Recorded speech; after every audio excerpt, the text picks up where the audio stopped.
Enfim, sexta, o debate que analisa a semana, discute o Brasil e coloca Minas no centro da conversa. Olá, ouvintes! Estamos começando mais um Enfim Sexta, o nosso encontro semanal com análise crítica, progressista e popular sobre o que acontece em Minas Gerais, no Brasil e no mundo. Eu sou a Flora Vilela e quem está aqui comigo no estúdio do Brasil de Fato de Minas Gerais é o Lucas Wilker. Oi, Lucas. Oi, Flora, e um oi para os nossos ouvintes. Hoje o nosso Enfim Sexta vai tratar de uma notícia histórica: o início do cumprimento das ordens de prisão contra os condenados por tentativa de golpe de Estado no Brasil. As prisões tiveram início nesta terça-feira e foram definitivamente presos os generais e ex-ministros Augusto Heleno e Paulo Sérgio Nogueira, além do ex-comandante da Marinha Almir Garnier e do ex-ministro da Justiça Anderson Torres. O ex-ministro da Casa Civil e da Defesa, Walter Braga Neto, preso desde dezembro de 2024, passa agora a cumprir sua pena definitiva. Pois é, Lucas, e quem também passou a cumprir a pena definitiva na terça-feira é o ex-presidente da República, o Jair Bolsonaro. Até amanhã do último sábado, ele cumpria prisão domiciliar, mas por volta das 6 horas da manhã de sábado, ele foi detido na Superintendência da Polícia Federal. O motivo foi uma tentativa de violar a tornozeleira eletrônica com um ferro de solda, além da convocação por seu filho Flávio Bolsonaro de uma vigília na porta do condomínio onde ele cumpria a pena, o que foi entendido pelo STF como indicativo do risco de fuga do líder da organização criminosa. É isso, Flora, e desde terça-feira, assim como os outros citados, Bolsonaro passa a cumprir sua prisão definitiva pelos crimes de organização criminosa armada, tentativa de abolição violenta do Estado Democrático de Direito, golpe de Estado, dano contra o patrimônio da União e deterioração do patrimônio tombado, sendo a condenação dele de 27 anos e 3 meses de prisão. Pois é, além disso, a gente vai falar hoje no nosso programa do segmento na tentativa de privatização da Copasa na Assembleia Legislativa de Minas Gerais e da sanção do presidente Lula da medida que expande a faixa de isenção do imposto de renda. E é para falar sobre todos esses assuntos que está por aqui o jornalista investigativo da Repórter Brasil e colunista da Carta Capital, Daniel Camargos. Ei, Daniel. Olá, pessoal, tudo bem? Vamos lá, para mais um Enfim Sexta. Quem também está aqui com a gente é a economista, doutora em Sociologia e vereadora de Belo Horizonte pelo PT, Luísa Dulce. Tudo bem, Luísa? Tudo bem, pessoal? Feliz de estar mais uma vez aqui com vocês. E para fechar nossa bancada de hoje, a gente tem o Eduardo Pereira, presidente do Sindicato dos Trabalhadores na Indústria de Purificação e Distribuição de Água e Serviço de Esgoto do Estado de Minas Gerais, o Sindágua. Tudo bem, Eduardo? E aí, pessoal, boa tarde. Eu espero que esse bate-papo seja muito esclarecedor para você que está nos assistindo nesse momento. Nós vamos falar aqui sobre política, diversas coisas que estão acontecendo no Brasil e no mundo inteiro, mas principalmente da minha parte, nós vamos falar sobre a privatização da Copasa. Privatização não, tentativa de privatização, e que nós vamos lutar até o fim para que a nossa conta de água não fique mais caro ainda. Então fica por aqui que a gente dá início à nossa conversa logo depois da vinheta. Brasil de Fato, uma visão popular de Minas Gerais, do Brasil e do mundo.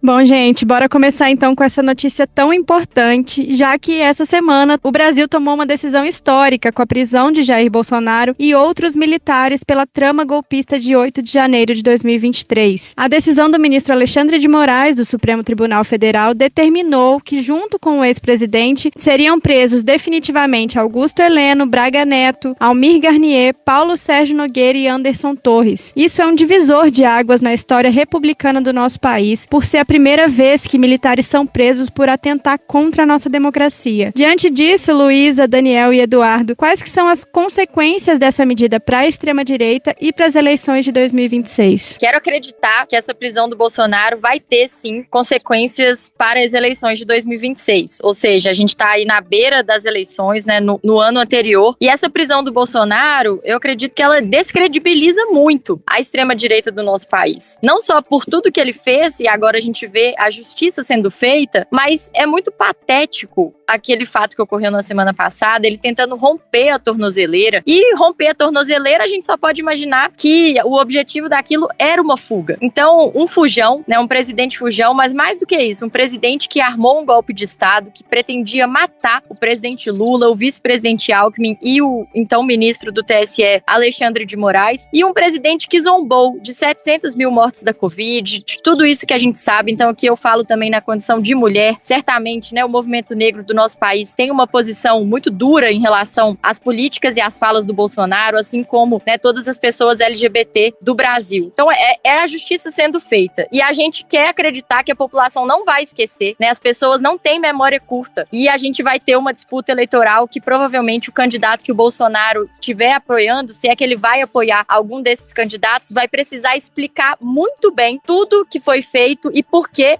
desse apoio, por que essa eventual pessoa vai receber o apoio do Bolsonaro. Então, acho que sim, tivemos um divisor de águas e vamos precisar lembrar das pessoas, porque o Brasil está fazendo justiça em defesa da nossa democracia, e isso é muito importante, vai repercutir sim em 2026. Eu concordo muito com a Luísa, mas eu queria fazer um recorte especial sobre a prisão dos outros militares, né? Militares de alta patente que estão, né, atrás das grades. Quem dera se todos os brasileiros tivessem cumprido pena, tivessem as mesmas condições que eles têm, né, de dignidade, porque eles estão em quartos melhores do que muitas casas e estão com um conforto muito bom nos quartéis, na marinha onde eles estão presos. Mas o fato deles irem para a cadeia, serem condenados por tentativa de golpe, é histórico no Brasil. A gente tem essa dívida de não ter condenado aqueles que atentaram contra a democracia em 64, deram um golpe e tomaram o poder à força, né, com a anistia que teve naquela época. Acabou que todo mundo passou batido e não teve nada para eles. Agora, acho que fica uma lição muito importante e uma lição para as Forças Armadas também, uma lição que eles não são os tutores da nossa democracia, da nossa sociedade, porque os excessos e os devaneios que eles têm podem custar caro para eles. E a gente está vendo, né? Apesar de todos estão tentando argumentar problemas de saúde mental, o próprio ex-presidente Jair Bolsonaro está fazendo essas alegações. Respeito, caso seja diagnosticado e efetivado, tem que receber o tratamento por problemas de saúde mental que ele diz que tem. Mas eu acho que sobre a eleição, que foi a pergunta central, sobre o impacto disso para a eleição, eu fico tentando imaginar a cabeça de um eleitor e um defensor do Bolsonaro, e são milhões e milhões nesse Brasil, o que ele sente ao ver aquela cena patética, né, dele explicando por que ele tentou com uma solda romper a tornozeleira eletrônica. Porque aquilo ali tem vários sentidos que dá pra pegar daquilo. Dá pra pegar a covardia, não ter coragem de enfrentar a punição da justiça pelo que ele fez, uma desconexão com a realidade, né, você pegar e tentar tirar com a solda uma tornozeleira eletrônica e acabou nem conseguindo romper ela. Isso tudo casado com a tentativa de fazer uma vigília na porta da casa dele, anunciada pelo filho mais velho, o senador Flávio Bolsonaro. Eu imagino que deve ser muito difícil para o eleitor do Bolsonaro encontrar argumentos para justificar isso, assim. E eu acho que essa dificuldade de encontrar argumentos para justificar, ela vai ter impacto na eleição, porque cada vez mais o Bolsonaro se torna uma persona tóxica eleitoralmente. Tanto pela condenação, tanto pelo que ele fez no governo, especialmente em relação à pandemia, né, que custou a ele a reeleição. Mas as atitudes dele, e essa covardia, esse medo, não tem conexão com o discurso que ele tem. Então isso para o eleitor fica muito difícil, porque ele não encontra ali aquele mito, né, que é a palavra que os eleitores dele usam, que ele defende. Encontra um cara covardado metendo solda na canela, sabe? Então é uma coisa muito, muito difícil, assim. Então eu acho que o Bolsonaro tende a ficar tóxico, e eu acho que a família Bolsonaro, né, tá se enrolando junto, e a gente pensa a possibilidade de que algum desses candidatos da extrema-direita saiam dessa família, ou a esposa dele, Michele Bolsonaro, ou um dos filhos, né, no caso seria o Flávio, porque o Eduardo talvez não possa voltar para o Brasil porque pode ser preso. A tendência é que seja um outro candidato nesse campo bolsonarista e que não tenha o sobrenome Bolsonaro nas urnas, porque esse sobrenome está cada vez mais tóxico, assim.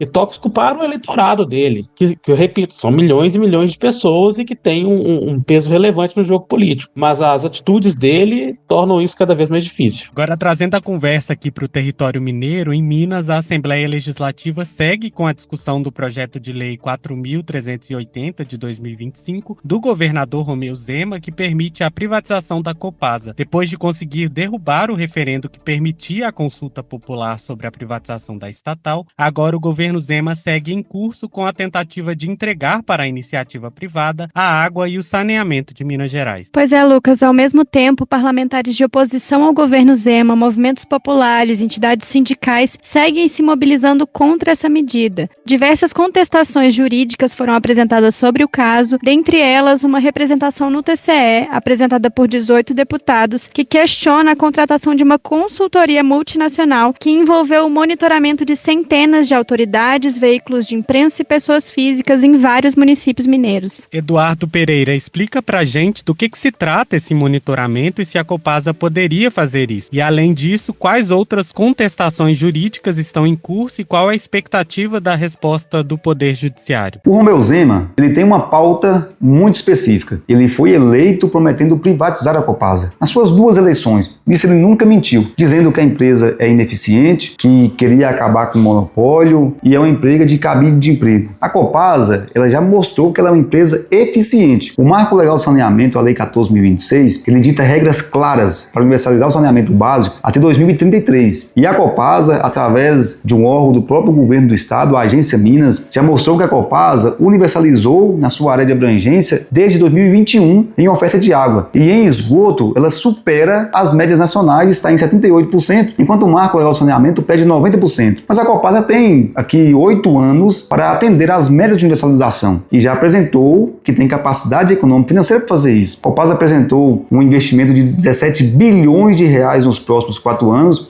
mostrando que ela tem essa capacidade, mostrando que não precisa de privatizar para universalizar o saneamento básico. O monopólio é de natureza do serviço, essa questão do monopólio é um monopólio natural. Privatizar a Copasa ou não, o cliente não vai ter 2, 3, 4, 5 redes passando na porta da sua casa para escolher em qual rede ligar. Então é um monopólio natural. A privatização simplesmente transferiria esse monopólio natural público para o monopólio privado e a gente sabe o que acontece com o monopólio privado. O serviço fica precário e a tarifa fica mais alta. E para isso o Zema está apostando em todas as fichas, em tudo que é possível fazer. Primeiro, ele precisava calar o povo. E para calar o povo, era necessário fazer uma articulação política com os deputados, comprar os deputados por emendas ou por uma forma que seja possível. Então, dessa forma, o Zema conseguiu, em 2 turnos na Assembleia Legislativa de Minas Gerais, tirar o direito do povo do referendo popular. E agora está sendo debatido na Assembleia Legislativa de Minas Gerais o PL 4380, que visa diretamente a privatização da companhia. Dessa forma, está valendo tudo. Até fazer monitoramento dos deputados, conselheiros do TCE, sindicalistas. Eu mesmo, por exemplo, estou sendo monitorado pela Copasa. Não sei porquê, mas parece que eu sou parte daquela sigla que eles falam lá, uma palavra muito inglesa, que eu não sei nem explicar, stakeholders. Stakeholders são as pessoas interessadas no processo e eu parece que sou também uma pessoa interessada nesse processo. Então, na nossa avaliação, isso é ilegal, fazer monitoramento de rede de deputados estaduais. Se eu fosse o Tadeu Leite, o presidente da Assembleia Legislativa, eu teria manifestado com relação a isso, porque ele está ali, ele é o presidente daquela casa e é uma falta de respeito, uma falta de ética e isso aí deveria ser ilegal, é ilegal fazer monitoramento de deputados. Então, para a Copasa está valendo tudo. Ela gastou 7 milhões de reais para fazer esse monitoramento. Então, aqui para nós, não tem nada a ver com Propag. O governo Lula, ele através do decreto federal que ele soltou, ele já mostrou que não precisa privatizar a Copasa para corrigir a dívida do Estado. Só que o governo do Estado esperou tirar o referendo popular para depois a Assembleia Legislativa de Minas Gerais, junto com o governo do Estado, apresentar para a União quais que serão esses ativos que seriam entregues. Ele apresentou 96 bilhões de ativos para serem entregues para a União. E a Copasa não estava no meio. Então não tem nada a ver com Propag. Tem a ver com a vontade do governo Zema em privatizar a Copasa. A Copasa, ela é a melhor empresa de saneamento do país. Ela é a melhor empresa de saneamento do mundo em termos de sustentabilidade. Não estamos falando de uma empresa ruim. Nós estamos falando de uma empresa que ela pratica o subsídio cruzado, onde ela tira os investimentos, o lucro, parte do lucro aqui da região metropolitana de BH, para investir nas regiões mais carentes do nosso estado. A exemplo da região do Vale de Jequitinhonha, do Vale do Mucuri e do norte de Minas, onde está concentrada as cidades mais carentes, com IDH mais baixo e com a renda per capita muito pequena. Naquela região onde o governo Zema falou que com R$300 por mês, uma mulher conseguiria passar o mês. Isso é um absurdo. Então, quando a gente privatiza a Copasa, a gente tira também empregos de qualidade nas cidades pequenas.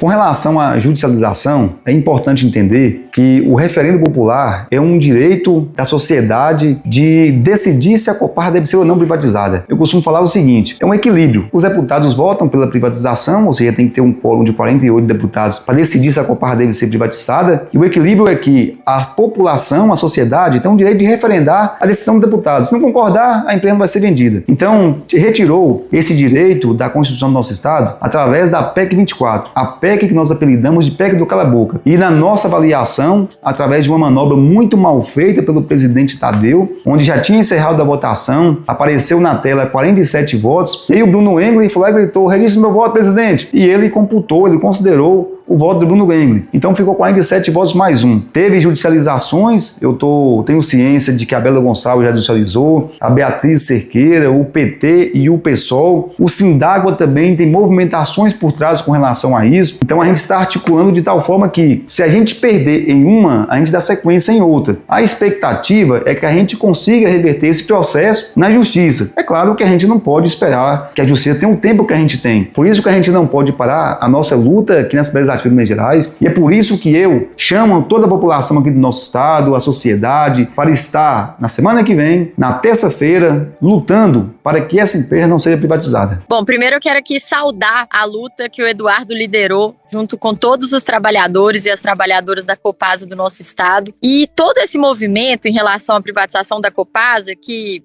é um movimento de privatização das nossas estatais e que agora começou pela Copasa, o foco inicial está sendo a Copasa, mostra a total desconexão do governo estadual e também da maioria dos parlamentares da Assembleia em relação às demandas e às preferências da nossa população. Porque quando há pesquisas perguntando sobre a privatização das nossas estatais, a privatização do nosso patrimônio, a população mineira é categórica em afirmar que é contra vender as nossas empresas. Principalmente a Copasa, porque água é vida. Quando a gente pergunta para as pessoas o que a água representa para você, todas as pessoas sabem que a água representa a vida. A contratação dessa consultoria com recurso público da própria Copasa, antes de ter qualquer movimentação legislativa autorizando o início de um processo para poder vender a empresa, isso é um crime, precisa ser explicado. Quero aqui me somar, então, e parabenizar a atuação desses 18 parlamentares lá na Assembleia que estão questionando o governo estadual, que estão questionando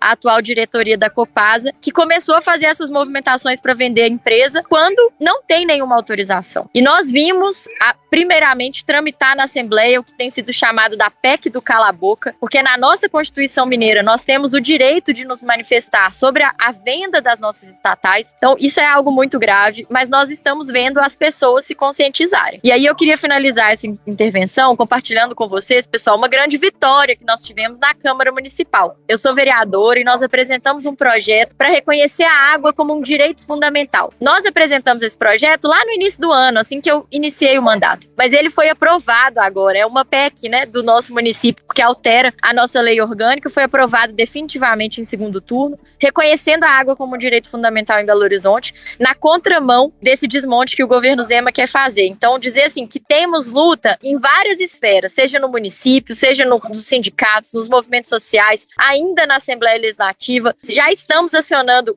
o Poder Judiciário, porque o Zema precisa ser contestado e precisa responder em todos esses espaços e essas camadas, porque vender as nossas empresas e vender principalmente a Copasa, sem a gente ter nenhuma garantia do que vai acontecer com aqueles trabalhadores e principalmente onde a água foi privatizada, a qualidade piorou, o preço da conta de luz, de água vai lá em cima e a gente fica sem ter onde reclamar, porque muitas vezes são empresas, muitas delas multinacionais, não tem nenhum canal para você poder entrar em contato. Então assim, nós sabemos que a privatização não é um bom caminho, já foi comprovado onde houve privatização, e nós não queremos que isso aconteça no nosso estado de Minas Gerais. É isso, Luísa. A gente estava quase fechando o nosso programa, mas a gente também precisava falar de uma notícia boa para o povo brasileiro. O presidente Lula sancionou o projeto de lei que expande a faixa de isenção do imposto de renda. A nova lei garante a isenção do imposto de renda para quem ganha até R$5 mil por mês e proporciona uma redução progressiva para aqueles que têm renda mensal até R$7.350. A medida passa a valer a partir do ano que vem e o Lula, durante a sanção do projeto, disse que essa medida se trata de uma revolução tributária. Luísa, Daniel e Eduardo, a gente está mesmo diante de uma decisão histórica para o Brasil? Bom, eu acredito que sim. Eu acho que nesses 3 anos aí quase completos do governo Lula 3 talvez tenha sido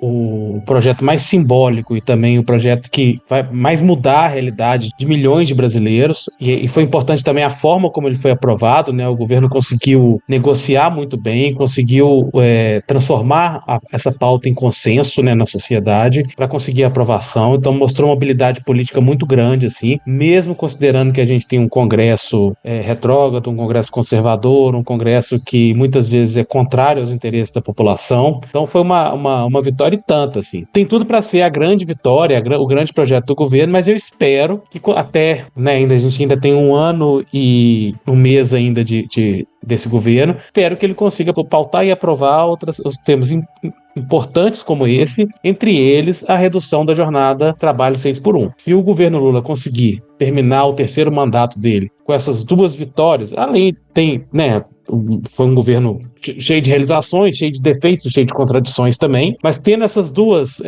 vitórias do imposto de renda e conseguindo reduzir a jornada de trabalho, né, da escala, acabar com essa escala 6x1, que massacra o trabalhador brasileiro, que é uma coisa assim ultrajante, que impede a pessoa ter o direito ao tempo dela, a liberdade de curtir a própria vida. É uma coisa... Às vezes a gente fala assim, as pessoas não vivem essa jornada. Eu não vivo essa jornada 6x1. Mas eu ter empatia com quem vive essa jornada, assim. Eu espero muito que não deixe essa fervura baixar, né, que começou com o movimento das redes sociais, né, a vida do trabalho, do vereador Rick Azevedo lá do Rio de Janeiro, que foi eleito pelo PSOL, da deputada federal Érica Hilton, que encampou essa proposta, que eles consigam pressionar o governo para que ele realmente paute e aprove esse projeto no ano que vem, né, porque seria, assim, uma vitória tão grande quanto essa vitória da redução do imposto de renda. A gente estaria falando da melhora da qualidade de vida objetiva de milhões e milhões de trabalhadores brasileiros. Parabéns, governo, mas vamos além, tem muita coisa para ser feita ainda. Gente, eu também quero celebrar aqui a aprovação dessa medida rumo à justiça tributária, né? Porque a gente está, de fato, o governo conseguindo colocar aí o dedo na ferida de um dos principais problemas da nossa desigualdade social, que é os ricos pagam muito pouco e os pobres pagam muito no nosso país. Então, o que o presidente Lula fez foi reduzir, né, zerar o imposto de renda para quem ganha até R$5.000 e reduzir as alíquotas para quem ganha até R$7.000 e poucos reais, e compensando isso com a taxação dos super ricos. Então, é um ciclo completo que a gente conseguiu ver ali um raciocínio de promoção da justiça tributária, e eu queria só trazer uma outra dimensão para a gente pensar essa questão da economia, porque eu vejo essa medida do presidente Lula, né, que era uma promessa de campanha, agora foi cumprida, assim como a reforma tributária do consumo, que aconteceu em 2023, que também foi muito importante, uma luta histórica, né, para o nosso país, como mais uma medida de uma visão de economia que é baseada na vida das pessoas. E por que eu digo isso? Porque desde que o presidente Lula entrou no seu 4º governo, mas isso foi assim nos governos Lula 1, 2, no governo Dilma também, a prioridade do governo foi investir no poder de consumo das pessoas, né? Todo o investimento é importante, né? O investimento em maquinário, capital fixo, etc. Mas estou dizendo que as políticas como valorização do salário mínimo, a valorização e o aumento do programa Bolsa Família, o programa Desenrola para quem tem dívidas, tudo isso é uma compreensão de que nós precisamos colocar dinheiro no bolso das pessoas, porque ao consumir, elas vão fazer a economia girar. Isso é o contrário de políticas que existiam em anos anteriores, que tinham muito medo da inflação, né, que tinham muito medo de aumentar salário, falando que isso ia aumentar o desemprego.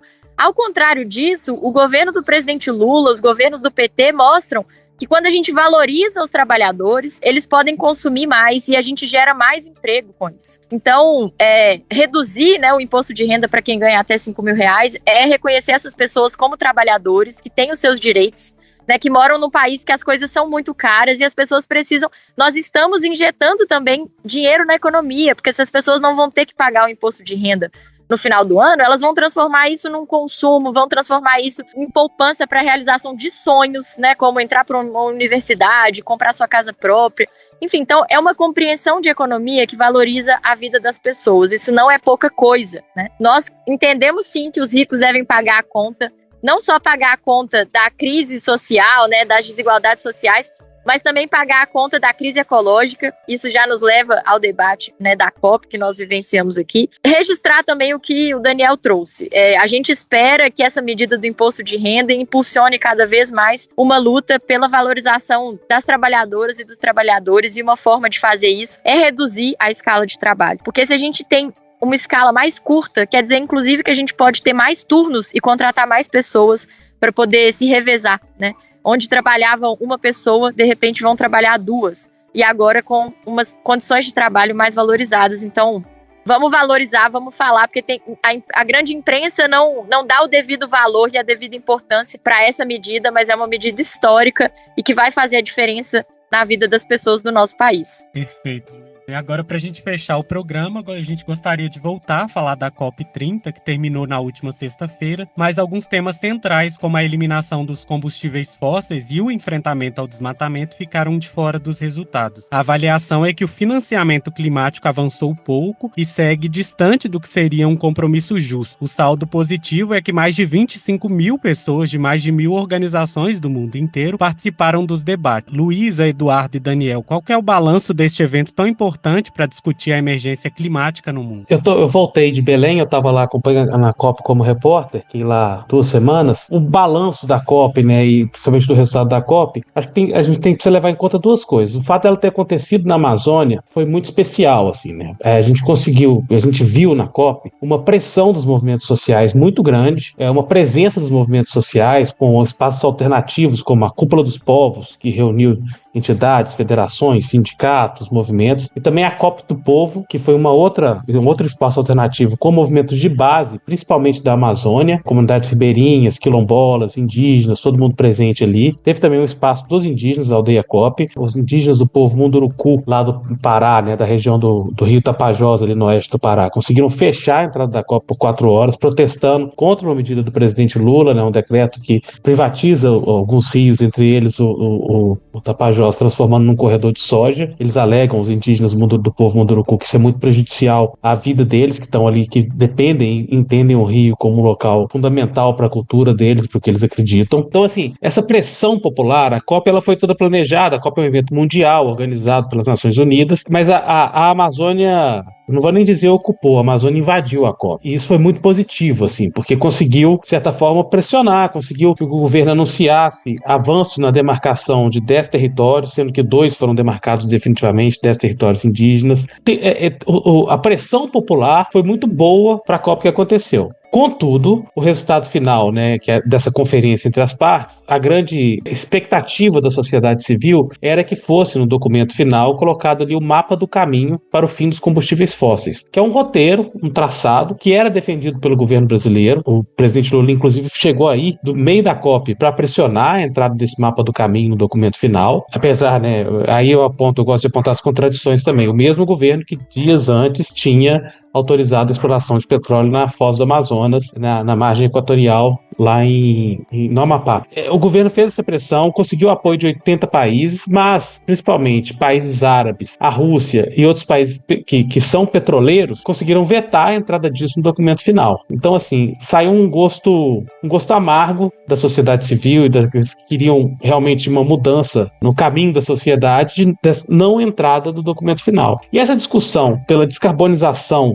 né, pela retirada dos combustíveis fósseis, ela passa por uma transição energética. E outros dois setores estão aproveitando essa discussão para crescerem e também darem uma limpada no nome, que é a mineração. Os minerais críticos e as terras raras são fundamentais para fazer as baterias e essa transição energética saindo do combustível fóssil para a eletricidade, e a agricultura, o agro, que aposta, e o governo também aposta nisso, no biodiesel como forma de substituir os combustíveis fósseis. Então, o que eu vi lá foi uma presença muito massiva desses dois setores, do agro e da mineração, dentro das discussões da COP, se colocando como salvadores do mundo. Porém, a gente está cansado de saber e cansado de ver os impactos que esses dois setores da sociedade têm em comunidades tradicionais, em povos indígenas, porque geralmente eles provocam impactos muito severos nessa população. Então, assim, o saldo da COP COP, na minha opinião, é essa. Foi frustrante porque o mapa do caminho para o fim dos combustíveis fósseis ficou de fora, e esses outros dois setores que estão se colocando como salvador estão tentando usar isso para limpar a barra deles, que é uma barra com muitos efeitos colaterais para a sociedade. Bom, eu tô inteiramente de acordo com tudo que o Daniel trouxe. Queria apenas fazer um comentário, assim, que nós sabemos de todas as limitações desses espaços internacionais, das próprias COPs. A cada COP a gente vê a notícia de frustração, né, dos movimentos, dos lutadores socioambientais do mundo inteiro. Então, até confesso que, assim, eu não tinha grandes expectativas com relação à COP, sabe, Daniel, e todas as pessoas que nos escutam. Mas esse depoimento que foi trazido aqui, eu vi outras pessoas também comentarem, assim, da possibilidade, né, da realização de uma COP no Brasil, e em especial de uma COP em Belém, na Amazônia. O que é que isso gerou, né, que não estava previsto? E aí tem um saldo que é positivo até para a organização dos próprios movimentos no âmbito nacional, mas também no âmbito regional amazônico, né, latino-americano. Acho que isso é algo que a gente deve valorizar, a realização desses espaços, como foi a COP do Povo, como foi a Cúpula dos Povos. Nós vimos boas repercussões. Lembrando que as últimas COPs foram realizadas em países autoritários, digamos assim. Então, a gente não viu aí a participação relevante dos movimentos sociais. Acho que para nós, né, do Brasil, acaba sendo mais um espaço e uma oportunidade para a gente cobrar respostas do governo federal e compromissos dos nossos governantes em relação à questão ambiental. Me incomoda, né, um pouco acho que é uma leitura muito assim do norte global, colocar toda a discussão em torno dos combustíveis fósseis, né? Nós temos muitas outras questões ambientais que precisam ser tratadas, e essa linguagem assim da COP, eu acho que ela é muito insuficiente para o que a gente tem hoje, né? Os movimentos já estão muito mais avançados nesse sentido. Por isso que eu vejo assim um saldo positivo no lado que a gente não esperava, não sabia exatamente como ia ser. E só deixar também que a cidade de Belém foi objeto assim de muitos investimentos do governo federal, em especial do BNDES, então acredito também que deixa um saldo de infraestrutura urbana para a cidade, que, né, acho que isso também é importante de ser dito, mas da gente pensar, né, como é que o Brasil pretende cada vez mais incidir nesses espaços internacionais. Nós não queremos abandonar o multilateralismo, não se trata disso, mas se trata da gente acumular força para poder cada vez mais colocar, né, o dedo na ferida, conseguir também fazer proposições que sejam, né, articuladas, e que a gente possa expor também a força do capital privado e o compromisso que outros países têm para não assumir aí metas mais ousadas na proteção do meio ambiente, né, enfim, no reforço à vida do nosso planeta, né? Então, acho que a COP, ela movimentou o tema ambiental no Brasil e no mundo, e a gente precisa agora dar conta dos desdobramentos. Acho que isso está em aberto também, e cada um de nós tem uma responsabilidade para fazer com que isso possa reverberar, né, em aspectos mais positivos. Bom, gente, então era isso. O Enfim Sexta de hoje vai ficando por aqui. Eu queria agradecer a participação de vocês em mais um programa. Nós que agradecemos. Bom fim de semana para todas e todos. Também agradeço. E queria só falar uma coisinha final. Pessoal, conheçam a Amazônia brasileira. A gente vive de costas para a Amazônia. Conheço, eu estive lá 15 dias em Belém, já conhecia, mas é uma cidade maravilhosa. Conheçam, se puderem, se tiverem oportunidade de viajar para lá, conheçam a Amazônia, sabe? Eu acho que quando a gente conhece, a gente entende de uma forma diferente. É isso, valeu, pessoal. Então a gente se vê na próxima sexta-feira, ao meio-dia, no canal do Visões Populares, aqui no Spotify ou no YouTube, na Rádio Autêntica Favela FM ou no site do Brasil de Fato MG. Se você está ouvindo a gente agora pelo YouTube ou pelo Spotify, não se esqueça de dar 5 estrelas pro podcast, comentar por aqui o que achou do episódio e compartilhar esse episódio com os amigos. Um abraço. E se você está nos ouvindo pela rádio, perdeu alguma parte do programa, quer ouvir de novo ou mandar para alguém, basta procurar Visões Populares lá no Spotify ou Brasil de Fato MG no YouTube. Não se esqueça também de acompanhar o Brasil de Fato MG nas redes sociais para não perder nenhuma novidade. Basta buscar @Brasil de Fato MG. Acompanhe também o nosso site brasildefato.com.br/MG e até a próxima semana. Um abraço. Encerramos por hoje, mas o debate não termina aqui. Na próxima semana, o Enfim Sexta volta com tudo para analisar os principais acontecimentos de Minas, do Brasil e do mundo. Até lá!